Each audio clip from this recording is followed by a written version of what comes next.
சத்தான சுவரொட்டி சூப் எப்படி பண்ணுறதுன்னு பார்த்துடலாமா?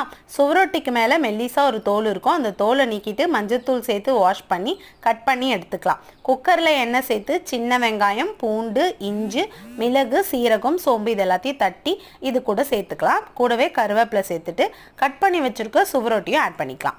இப்போ 1.5 ஸ்பூன் அளவுக்கு மல்லித்தூள், மஞ்சள் தூள், கரம் மசாலா தூள் அப்படி இல்லைனா கறி மசாலா தூள் ஆட் பண்ணி நல்லா வதக்கிக்கோங்க.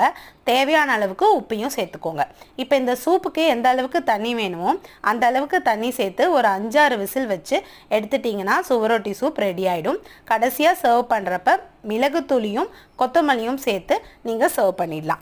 வாரத்துக்கு 2 நாள் கண்டிப்பாக குழந்தைங்கள்லேருந்து பெரியவங்க வரைக்கும் எல்லாருமே சாப்பிட்டுட்டு வந்தீங்கன்னா உங்களோட ஹீமோக்ளோபின் லெவல் கண்ட்ரோலில் இருக்கும்.